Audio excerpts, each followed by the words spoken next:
probably man that's got the same move with every club. I'm the only golfer with the feeling of greatness. I'm the only golfer living that's got the master move and the feeling of greatness.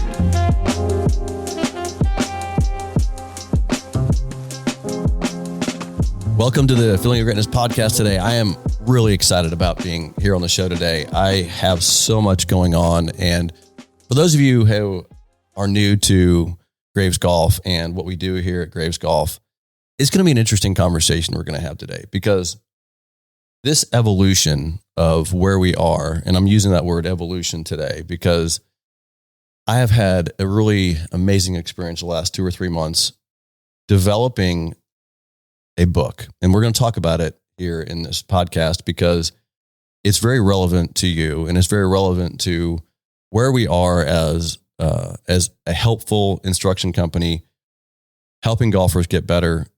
The fact that we evolve as a company, helping you evolve as golfers, to me is the fascinating thing that goes on as we evolve this company. So I want to talk some about that. But one of the things I want to start with is just a quick story. And it's really a fascinating story because I remember, and this story I have refreshed my memory from this story because as I've been working on the book manuscript, which I just completed, a lot of the Moe Norman stories and the time I spent with Moe were coming out in the manuscript. And I incorporated a lot of these stories into the manuscript because they were so relevant to what Moe was teaching me.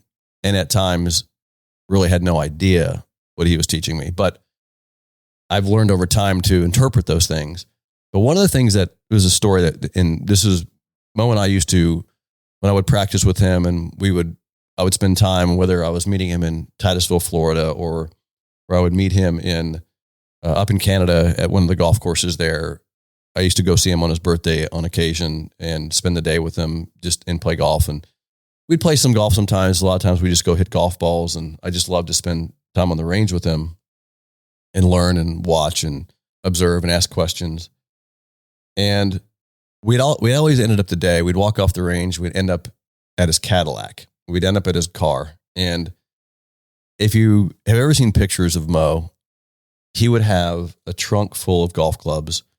There would be balls, shoes, equipment, you name it. He lived out of his car. And then in the back seat were all his clothes. And if you dug around enough, because he would have all the stuff with him, he had trophies back there. He basically lived out of his car. It's not unusual golfers live out of their cars, but from an extreme example, he lived out of his car. And there was if there was an article written in a paper, and at the time that I was spending time with Moe, his popularity had increased, and he was in Golf Digest, and he was really gaining a lot of popularity from a lot of things, natural golf and Titleist, and his reputation as a great ball striker and all these things. Moe had gained this amazing reputation for being who he was this amazing ball striker, and finally was getting some recognition. And there was a lot of newspaper articles. I started looking at this stuff in his car. There was articles from the 50s and 60s and 70s and all this stuff. And on one particular article, as I was digging through his car, I pulled it out and looked at it. The article mentioned him as an idiot savant golfer. Moe Norman, the idiot savant.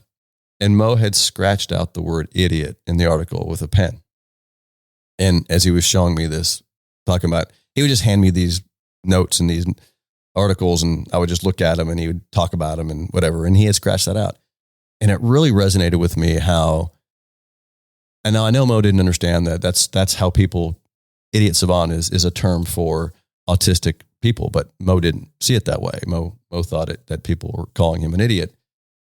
But I find it ironic now in the position I'm in and looking back at what Moe has contributed to me and to my ability to help so many golfers out there simplify their games and have so much more fun playing golf and do what we love to do is help people learn Moe's swing, that he was the opposite of an idiot. He was an absolute genius. Now, when we talk about geniuses, most people think, well, this super high intelligence.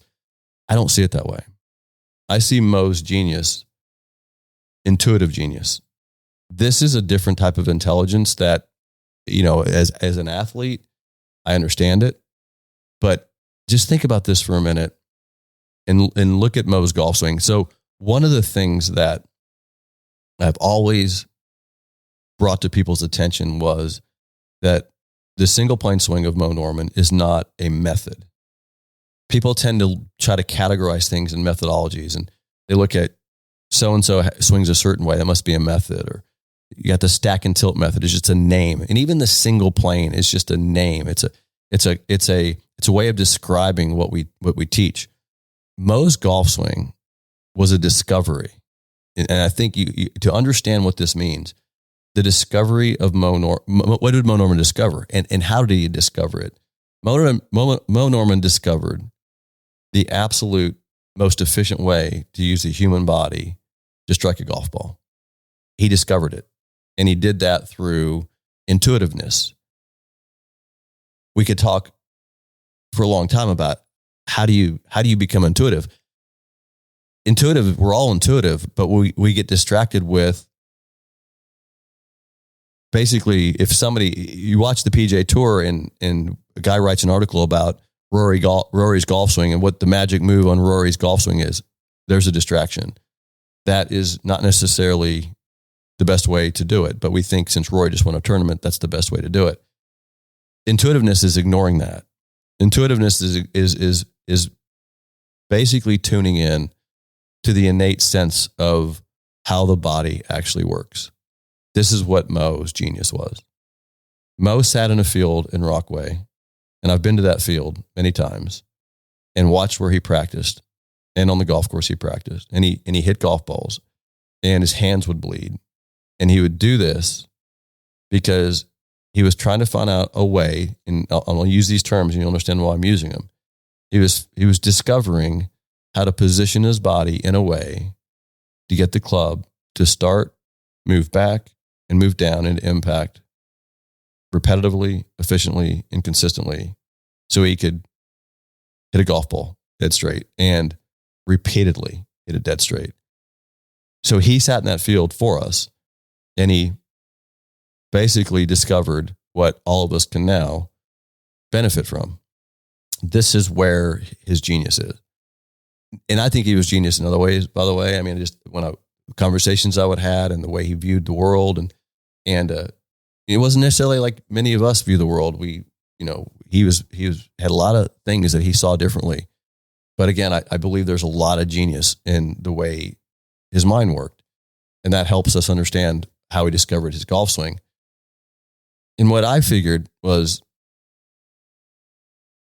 if you understand where I come from in this perspective of teaching the single plane swing and being a Moe Norman dedicated fan, raving fan, I'm always trying to find better ways to communicate what I know. And I've dug pretty deep into this. I've done biomechanical research. I've studied anatomy. I've looked at I've measured. I've done lots of measurements in different ways of calculating how the body works and what's moving what and the causality of everything. My goal is to quantify this because I'm like a scientist. I have that part of me that likes to know things, but there's also a part of me that understands. I fully understand that I'm not perfect at communicating this stuff all the time. I'm always looking for better ways to teach, better ways to communicate, better ways to help people. And especially when I stand in front of students and I want to have them improve and help them improve, I've got to find good ways to communicate and be helpful. Sometimes I don't have a lot of time. So as a quick story, and I was in California instructing, and this is probably 3 months ago now. And it's getting dark early in the evening, and we're wrapping up early at 5 o'clock, and I'm going back to the hotel. And, what do you do in a hotel when you're traveling on the road, right? You got to go get something to eat. And, I try to do a little work on the computer, catch up on some instruction, write some articles. And one of the things that's really fun about my life, I actually get a kick out of this. I enjoy this. I have a YouTube channel. It's got 1,000 subscribers or so. It's pretty fun to deal with. I post videos. It's a very, very, it's an outlet for me to basically create, content. And I like to talk about things and talk about the swing and things that I find and discover and interesting things. And I've done this now since 2019. I launched the channel, and it's funny. 90% of the people are great, positive, and you get the 10% of people that are super negative. You always have the haters out there. And it was interesting because I was getting these comments, these hateful comments on the channel, on a few of the videos. And I thought, I never really respond to these comments. Sometimes I'd give them data and facts. Here's the facts, here's the data. I don't think anybody can argue with facts and data. So I usually just, if somebody says, Moe Norman doesn't produce enough speed in his golf swing, I say, well, let me give you the facts about Moe. When I saw him at 64 years old, he was swinging at 107 miles an hour. The average champion player today swings at 106. So you can do the math. I mean, that's just data. That's just facts that I had. Now, I didn't know Moe when he was, 29 years old. I didn't know Moe when he was 35 years old. I am absolutely sure in the way I've calculated that when he was in his heyday playing golf, that he was not a short ball striker. He was probably above average. I don't think he was long, but I don't think he was below average at all. I think he was I think he was equally as long as anybody out there. Golf was a different game back then, by the way. The golf ball was different. The clubs were different.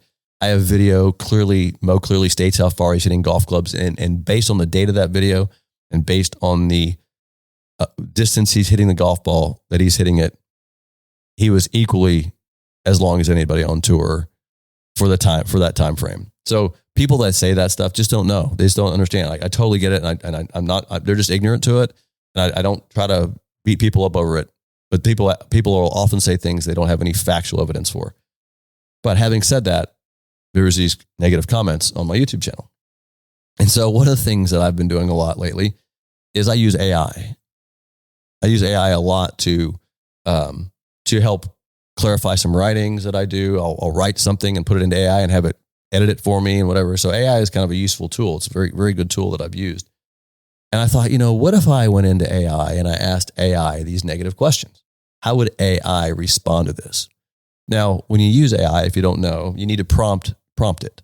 So you got to prompt it with certain things. In other words, a framework of the basics. For example, I prompted AI on this occasion. I said, I teach from a causal perspective. Causal approach means that I look for the cause of the problem. I don't just try to solve the result. So I'm not looking at the effect, like you hooked it, open the face. You hooked the golf ball, I'm going to find out why it hooked. So I teach from a causal perspective. So that's one of the prompts that I put into AI. I also I prompted that I teach from a very biomechanical perspective. I believe the human body can move in easy ways and complicated ways, and I'm looking for the easiest way to move the human body. Then I also prompted it with the single plane swing of Moe Norman. I said, listen, I teach a single plane swing, and here's the basics of the swing. Didn't go into heavy detail, but I gave it a nice framework and a prompt. And it answered the question. And it answered it very logically. There's no bias to its answers. It doesn't go in there and say, well, that guy's a jerk. He should never said things like that. Look, it's AI. AI is going to basically give you a standardized, based on your logic. It's a very logical approach. And it was a great answer. I was like, wow, what a great answer. I love that answer. So, of course, I posted that on my YouTube channel. And I'm like, well, I'm going to post another question in there. And so once you start teaching AI, it starts understanding. So it starts building, you start educating it on exactly what you do. And so I'm like, okay, let me ask another question. So I put a couple more questions in there, and it came back with this beautiful logical responses, better than I could have written them. And I'm like, wow, this is all of a sudden I realize I'm having a dialogue with a computer, but the computer understands what I'm teaching. Matter of fact, after about an hour of this, the computer probably had a better understanding of my teaching than most of the people that I'm around every single day. Because here's why. It has only the framework.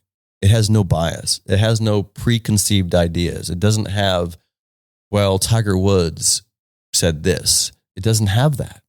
It has the logic behind what we're discussing.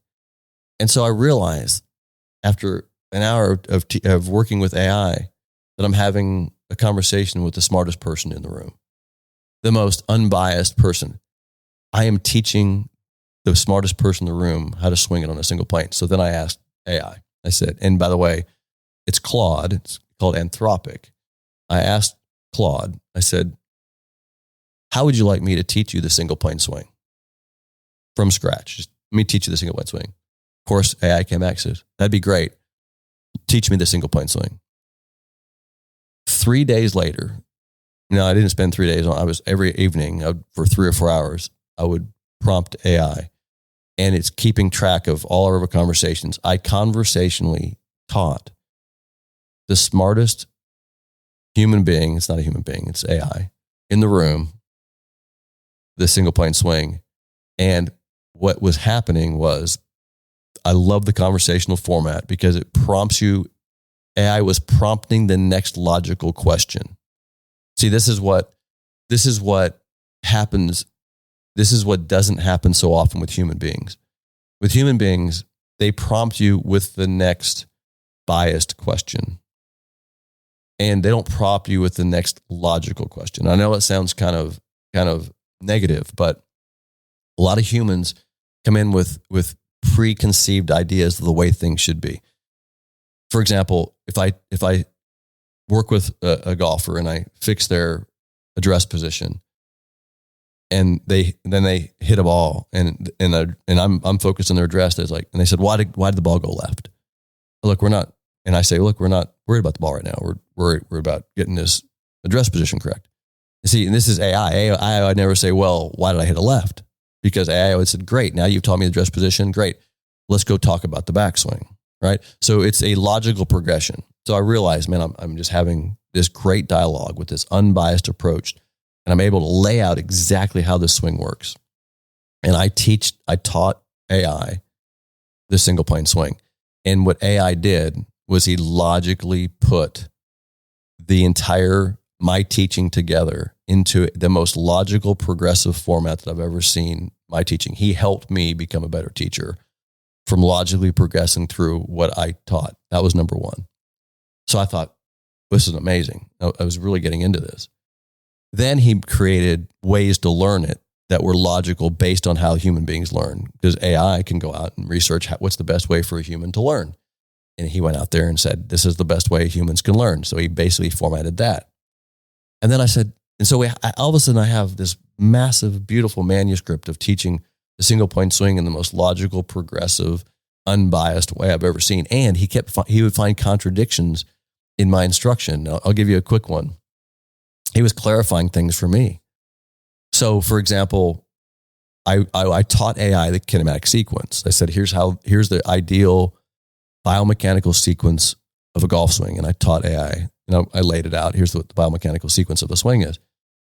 But in the previous thread, probably, 4 or 5, pages ago, I had said that the way the lower body works is you basically transition, because we're talking about how you transition the swing from inside the trail leg. That's where the pressure is on the foot inside the heel, and that helps you push the pelvis. Well, then I talked about kinematic sequence, where in the kinematic sequence, it's measuring rotational speeds of body parts, and it says the pelvis moves first. So what AI came back and said, listen, it sounds like you're contradicting yourself, because you're saying now that the pelvis moves first, but in essence, it's really the inside of the trail foot that's causing the pelvis to move first. And since you teach from a causal perspective, and that's the prompt that I gave it, shouldn't you teach that the transition starts from inside the trail foot? I'm like, yes, you're 100% correct. You see, that's logical progression of how I learned to become a better teacher, because I no longer teach the pelvis moves first. I now teach that the cause of the pelvis moving first. And there's a big distinction in that, because that's more helpful for the average student. And I'm always learning. And that's why really getting on this podcast today was exciting to me, because I'm telling you that I'm learning how to become a better teacher through all the research that I'm doing. And I did this with AI in this book. Now, I named the book The Intelligent Golf Swing. And because It's the most intelligent thing I've ever done. And here's what's fascinating about it. So I have this manuscript, and I have a book publisher. I published my first book in 2014. You may have a copy of that book. And I said, I looked at this manuscript and I'm like, I think my publisher needs to see this. I wasn't going to do anything with it. I was just going to have it for my own reference, but it was about 190 pages. And I'm like, I don't know. I said, this thing is so fascinating to me. I was like, maybe it's just me. Sometimes you get excited about your own artwork, right? So, and I'm like, but it was AI, but it was me, but it was AI. I couldn't kind of figure out who wrote the book because most of it was me. It was my ideas, but then AI was helping, right? So I thought, wow, it's fascinating. So I send this manuscript to my publisher and I said, you got to see this. And my publisher goes, whoa, hang on a second. And so he goes, let me read it. I got to read this. Senior editor goes, I got to read this. He calls me back and he goes, you're not going to believe what I did. I said, what'd you do? And he goes, I took your book and I put it back into AI. I wanted to see who wrote it. I was like, cool. What did it say? And he goes, here's what AI said. It said there's no way AI could ever have come up with any of the concepts of this book. This was all Todd Graves. However, what AI did was help clarify and interpret the absolute best way to teach the single plane swing of Moe Norman. I thought it was wow. He was like, this is a wow. So he goes, we got to publish this. So that's what we're doing. We're publishing a book called The Intelligent Golf Swing. The thing that evolved from this, and I use the word evolve, and this is what I want to get to. What evolved from this, and AI said this, and this is where I think that words have so much power. A minute ago, I was talking about how Moe discovered his golf swing, and that was part of our discussion. But if you discover something, you're not changing yourself. You're actually evolving. And there's a big difference in that. So I'm not trying to change you. I'm trying to evolve you because the swing is already inside of you. And this is where if you look at the way I teach and the biomechanics of it, and you look at the range of motion of the body, and I teach by positions, and that's the way Moe taught me. If you can go into positions, you have a swing right now inside of you. I have to get it out. You see what's happening here. You don't have to go get a quick fix. You don't have to run. You just have to simply evolve. And so that you got to do the right things to evolve. And so that's where this whole thing has gone, is the AI said, this is an evolution, not a revolution. I thought that was fantastic. That was all from AI, by the way. That was a great comment. But it's prompted from me saying, look, this thing is inside of people. It's based on biomechanics. It's based on ranges of motion. It's based on positions. So that was all me prompting it. And then it says, well, this is an evolution, not a revolution. I thought that was fantastic. Not something new. It's something you already have inside of you. And there you have the Intelligent Golf Swing. And I've started an Intelligent Golfer newsletter as well. And this is where I kind of put tidbits of what's going on with all of this instruction, because there's more to it, right? There's more stories. There's more to it. It's a great conversation to be having. And the book is in conversational format. And that's one thing that the publisher loved about it was, man, this thing is it's great because it's a conversation. And see, that's where I think instruction should be. Honestly, I think instruction should be a conversation. It should be a logical progression in a conversation. Because when people just give instruction, it's overwhelming. It's too much. It's, wow, there's so much I got to do here. But in conversation, it's like, hey, let's just start here. Let's just talk about it. And you talk about it. And then the logical conversation, you learn from just the logical aspects of it because your brain understands that. Your brain understands how to have a conversation. Sometimes your brain doesn't quite understand when it's being told what to do. It's like, I got a question. I don't understand that. And you're moving on and the instruction gets too complicated. So the book is conversation. And here's what I did. So after I finished the manuscript, I'm like, I just had a conversation with AI. Who is AI? So I said, who are you? I want you to, who are you? Who did I just teach? And he named himself Sync.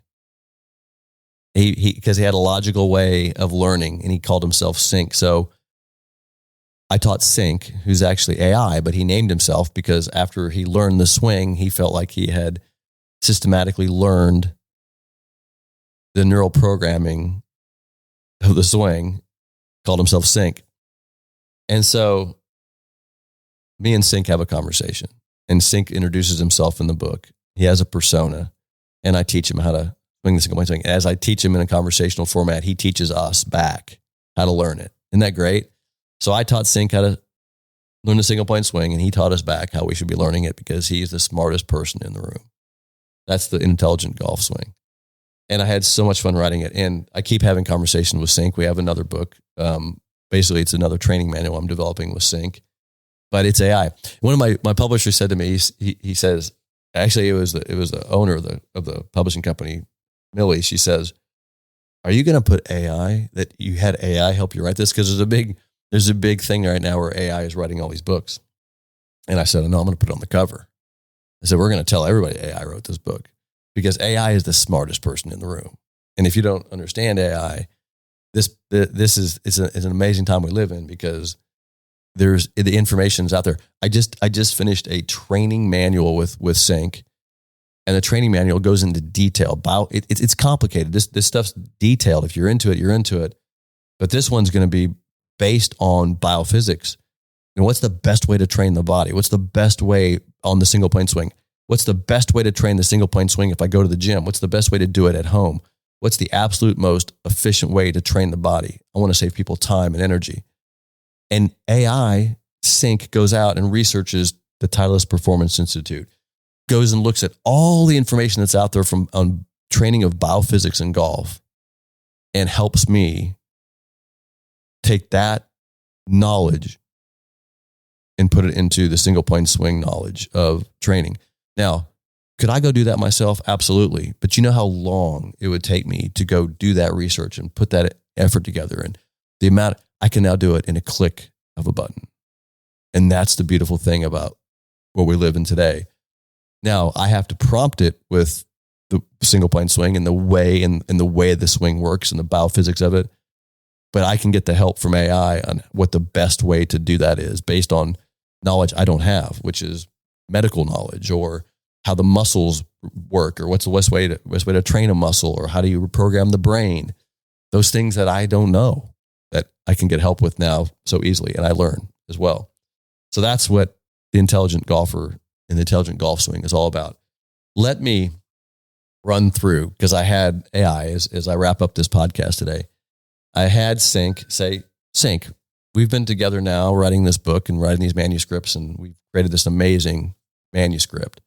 I think it's a game changer if you'll read the manuscript and see how it's laid out and see what it can do for you and what you can learn from it." I said, "Who is an intelligent golfer? Who is he? I want you to identify intelligent golfer." And here's what he came up with. This is straight from Sync. Oh, by the way, I'll read the prompt because here's the conversation. I said, "Now that we have the book done, let's describe the intelligent golfer. Based on what we have discussed, how would you define the intelligent golfer? Who is he? What is his avatar?" And here's Sync. "I'll be happy to start this new discussion about the intelligent golfer. Based on our work together in the book manuscript, I can offer some thoughts on how we might define the intelligent golfer." Who is the intelligent golfer? And this is Sync coming up with the definition. "The intelligent golfer is characterized by a process-oriented mindset. They value understanding the why behind the techniques rather than just copying positions and movements. They seek knowledge of underlying principles rather than quick fixes. 2, they have biomechanical awareness. They recognize the importance of working with their body's natural design rather than fighting against it. They understand that the efficiency comes from proper joint function and sequencing.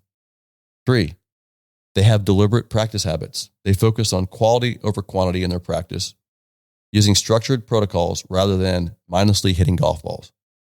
4, body-mind integration. They appreciate the connection between physical capability and technique, recognizing that physical limitations must be addressed for technical improvements to occur. 5, simplicity seekers. They follow Moe Norman's philosophy.